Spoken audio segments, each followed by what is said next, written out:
নমস্কার। আজকে আপনারা প্রত্যেকে দেখেছেন যে সারাদিন ব্যাপী ভারতীয় জনতা পার্টি এবং তাদের কিছু পলিটিক্যাল ফ্রিঞ্জ এলিমেন্ট, তাদের কিছু শাখা সংগঠন, তারা শান্ত বাংলাকে অশান্ত করার চেষ্টা করেছে। And they have try to cause severe breach in law and order of the state.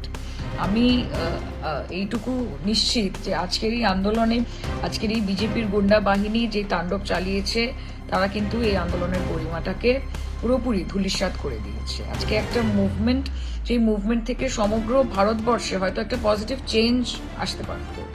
আমি হোপফুল যে আগামী দিনে সেই চেঞ্জ আসবেও, কিন্তু এই গুন্ডা বাহিনী, এই হুলিগানরা এবং এই ভারতীয় জনতা পার্টি, তারা একটা মুভমেন্টকে পলিটিক্যালি হাইজ্যাক করে নোংরা রাজনীতি করছে, এবং এই বন্ধ হচ্ছে তারই আরেকটি নমুনা। And they have continuously try to instigate and provoke the police administration. তাদের ওপর পাথর ছুঁড়ে, তাদের ওপর চড়াও হয়ে, কিন্তু পুলিশ অত্যন্ত ঠান্ডা মাথায় আজকের গোটা সিচুয়েশনটাকে হ্যান্ডেল করেছে।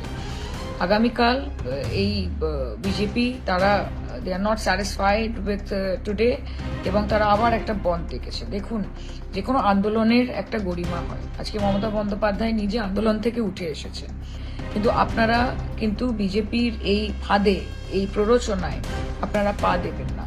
এরা বাংলাকে বিকৃতভাবে সমগ্র ভারতবর্ষের কাছে দেখাতে চাইছে। এটা একটা অত্যন্ত কঠিন সময়, আমাদেরকে ঐক্যবদ্ধভাবে লড়াই করতে হবে। এবং আমি আপনাদেরকে এটুকু আশ্বাস দিতে চাই যে আমরাও বিচার চাই, একজন মেয়ে হিসেবে বিচার চাই, একজন সাংসদ হিসেবে বিচার চাই, একজন রাজ্যবাসী হিসেবে বিচার চাই।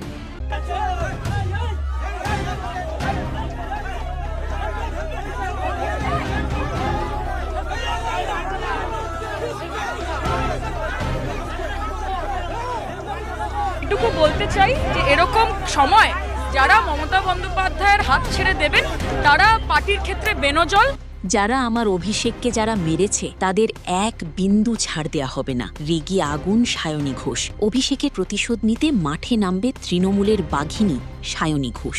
সোনারপুর ঢুকতেই অভিষেককে ডিম ছোড়া হয়, ওঠে চোর স্লোগান। অভিষেকের পোশাক ডিমে মাখামাখি হয়ে যায়।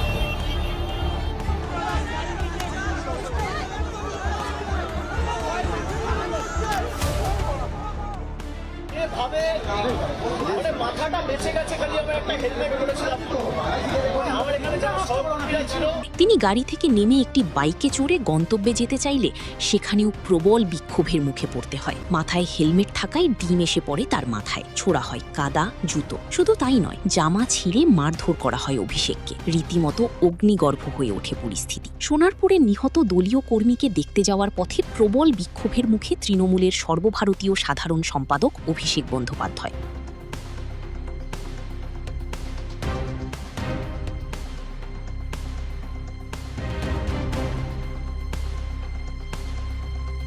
শনিবার কামালগাজীর কাছে তাকে মহিলারা কালো পতাকা দেখান। এরপর সোনারপুর ঢুকতেই অভিষেককে ডিম ছোড়া হয়, ওঠে চোর স্লোগান। অভিষেকের পোশাকে অপরিষ্কার হয়ে যায় ছোড়া ডিমে। তিনি গাড়ি থেকে নেমে একটি বাইকে চড়ে গন্তব্যে যেতে চাইলে সেখানেও প্রবল বিক্ষোভের মুখে পড়তে হয়। মাথায় হেলমেট থাকায় ডিম এসে পড়ে তার মাথায়। শুধু তাই নয়, জামা ছিঁড়ে মারধর করা হয় অভিষেককে। সেই ভিডিও রীতিমতো ভাইরাল। যদিও এত বাধা অতিক্রম করেও দলীয় কর্মীর বাড়িতে অভিষেক পৌঁছে যান, আর এইসব দেখে ক্ষেপে যান সায়নী ঘোষ।